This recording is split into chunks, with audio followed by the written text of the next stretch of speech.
Welcome to the Break Free Real Estate Podcast.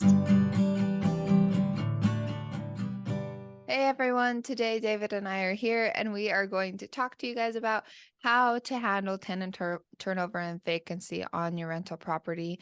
David, I have a lot to say on this, so do you want to start? Yeah, let me get some of the low-hanging fruit out of the way because this is your world. You're awesome at managing your own portfolio. I think one thing that can cause some challenges in as it relates to um, finding quality tenants and managing vacancy is just setting realistic rent prices. There's you could shoot for the moon, hope for the best, but you may end up going an additional month without finding a good quality tenant. If you go an additional month on, that could be a $1,200 monthly payment that could be, the equivalent of a year's worth if you were to just reduce your expectations slightly and get a good quality tenant in place. So I'll just start there. In addition to just making sure that you're doing a good job of screening your tenants, and you have some great, processes and tools. So I'll stop there, let you sort of take it. But yeah, that's just one thought I had. Yeah, I would say first of all, I put aside 3% from my gross rents for vacancy. My vacancy is not 3%, and I don't think most investors' vacancy rate is 3%, but I put aside that amount of money just in case there are vacancy.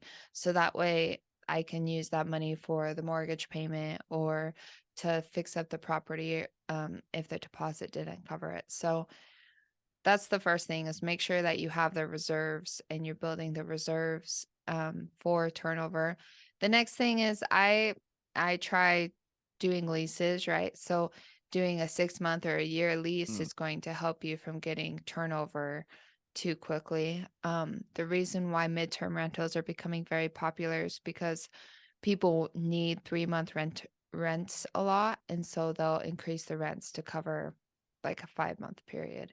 Um, so Along those lines, leases, if you don't mind me jumping in on that particular topic, one thing that we've been doing on our Cleveland property is that a lot of the rents that we adopted during the purchase process that were already in place, the lease agreements, I should say, turned over in the winter, and that was bad timing for us. So when we are renewing those leases, we're doing 6 month leases, so they're turning over in the prime leasing months. We do want to have them staggered so that we don't have a ton of leases turning over at the same exact time. That being said, we would like to have them staggered over prime leasing months versus having a bunch turnover in the winter months, especially in Ohio. Um, because that makes it a lot more difficult to actually find good tenants during that time. So to your point about having like 6 month leases, that was a scenario that played out very well for us. yeah. Um, but I mean, yeah, so leases, make sure you're putting money aside. When the lease expires, you can renew the lease, which will allow that tenant to stay there. The way I usually phrase that is, I'll renew your lease at the same price, or you can switch month to month, but then your rent could raise, or if I sell the property, you're not secure. So most of the time, if I want them to re-sign their lease, then they will. If it's a tenant that I don't like love, but I don't want to kick out, then I'll just switch them to month so that I have a 30-day window if I ever do need to um have them move. And then let's see. I mean, it's pretty simple. I manage a lot of my properties from a distance, and so I have someone with boots on the ground, and we'll utilize lock boxes a lot, where I'll just have her go put a lock box on someone's door, and then I'll tell them, when your place is clean, put the key in the lockbox. Here's the code, and let me know when you've done that. And then my lady will go check the lockbox, open the door, send me a list of things that the property needs, and then I'll call the cleaner, call the carpet cleaner, call my construction guy to fix all the stuff. All the time, the lockbox is on the door, so anyone who needs to can access the property. And then once it's ready, then my lady goes back, takes pictures, and then sends them to me. And then I list the property, find the tenants, and then schedule usually just like 2 or 3 group showings in the next week. And then she meets them there, and then they fill out an application, and they move in. And when they move in, I say, okay, the key's in the lockbox. Let me know when you grab it out. And so I never really have to go out there. And it's a fairly simple process that I've systemized into something that works for me and my team. I'm curious, where do you list your properties for rent? Yeah, the easiest for me is Facebook Marketplace. Mm, I find the messaging with the tenants the easiest. I do like Zillow. I don't list on there.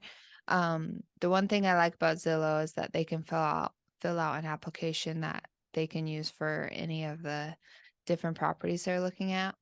But I feel like almost everyone, I've never had problems listing on Facebook Marketplace. I always get plenty of people looking, and so I kind of just do that.